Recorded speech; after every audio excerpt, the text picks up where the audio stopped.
喜爱台剧、热爱台剧的观众们，欢迎您来到 YouTube 的台剧情报室。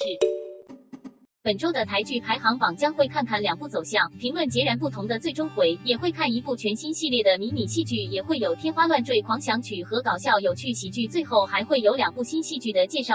第5名，复活第13集最终回。看到这个结局，小编也真的不知道高兴还是愤怒，最后还是坏人必须死，徐兆德被打死，主角他们从鬼门关捡回命子，然后呢？那这就是 happy ending 了。为了这个甜甜的结尾，换来的却是有点不合理的桥段。到了最后，大魔王竟然是游走黑白的检察官，而难道徐兆德看着背影也会认为那个长得那么高而又不拐的是程大器？甚至为什么从第1集到现在，程又宽仿佛单枪匹马也可以出奇制胜？或许就是上帝就要降临了。好吧，这个超自然的故事虽然情节上真的不合理，但或许在最后，程又宽终于明白不必把当年的事耿耿于怀，才能往前看。而这部戏剧主角以外的演员的演技也真的很突出，尤其是黄仲坤饰演的董事长也真的入木3分，小编会给整部戏剧 C+。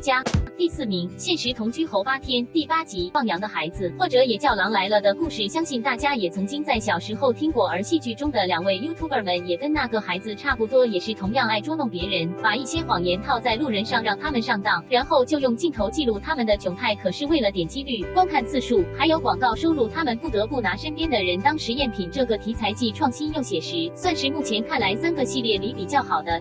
第3名，浪漫输给你第3集。这部戏剧真的违反一切科学物理定律，如果现实中这样跳车，那他早就死了。而郑晓恩明明就有楚楚的手机，为什么不打119求救？算吧，这是小说世界，言情小说会有这些桥段也是理所当然。不过撇开这些，来到这一集开始发现，像郑晓恩一样可以在虚拟世界控制一切，未卜先知还真的蛮厉害，还能够得到机会近距离观看帅气执行长，感受一下当个有钱人的生活。不知道什么是咸酥鸡，其实是这么朴实无华且枯燥。只不过在这个小说世界的女主是楚楚，不是小恩，但没关系，还有端木清等着她。P.S. 剧中也有点随便，郑晓恩在 C 槽上也上不了网吧，还有皇家集团的标语，除了立足台湾，放眼全球，还会不会征服宇宙呢？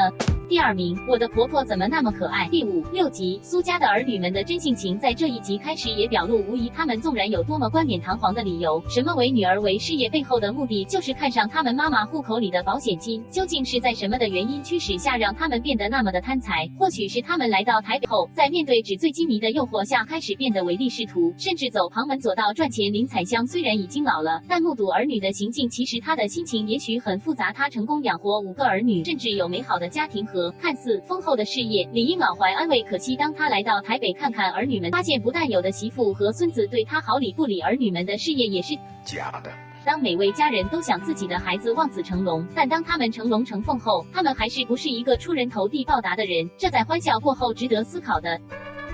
第1名，那 C 级耶狼第10集最终回。来到一个人旅程的最终章，每个人都几乎把自己变成2个人罢了，最后终于鼓起勇气跟许庆芬表白。许庆芬经过在情场上的起起伏伏和各种失意，到最后终于发现最在乎自己的人其实就在身旁，也算是十分难得的。而方嘉莹最后也决定离开舒适圈，辞掉投入，孤身一人去日本，在那间有丁志明的居酒屋打工。而最令人惊喜的莫过于有2对男男和女女恋，这或许是这部戏剧以来最大的突破。到了最后，究竟方嘉莹有没有接受丁志明的告白？这个开放式的结局就留待观众自行脑补吧。当然，小编还是会相信方嘉莹会接受的，只是他学会了2个人并不是必然的答案，1个人也可以很好。至于能不能2个人，那就随缘吧。